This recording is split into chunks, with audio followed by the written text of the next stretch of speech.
চীনের সাংহাই, ভারতের দিল্লি সহ বিশ্বের বেশ কটি উন্নত রাজধানী শহরের মেয়র, সাবেক মেয়র ও সংশ্লিষ্টদের অংশগ্রহণে বুধবার রাজধানীতে টুয়ার্ডস গ্রেট ঢাকা আন্তর্জাতিক সম্মেলনের আয়োজন করে বিশ্বব্যাংক।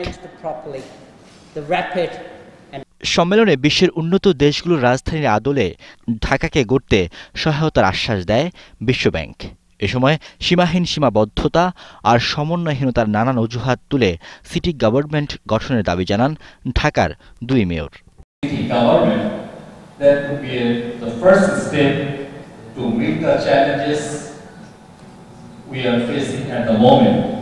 এমন দাবির পরিপ্রেক্ষিতে নগর পরিকল্পনাবিদরা বলছেন, আধুনিক ঢাকা তৈরিতে মেয়রদের উপর অর্পিত বর্তমান দায়িত্ব ও ক্ষমতা যথেষ্ট। দরকার শুধু সমন্বিত উদ্যোগ।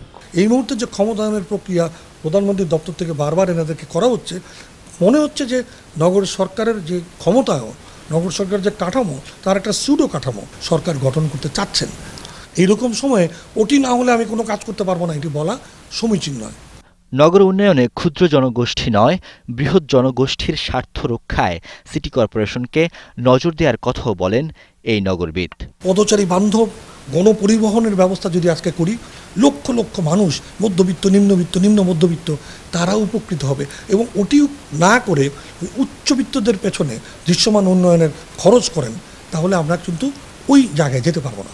এদিকে আধুনিক ঢাকা উপহার দিতে নানামুখী উদ্যোগের কথা জানান ঢাকা দক্ষিণ সিটি কর্পোরেশনের প্রধান নির্বাহী কর্মকর্তা। ফুটপাত নতুনভাবে সজ্জিত হচ্ছে যাতে সুন্দরভাবে মানুষ হেঁটে যেতে পারে।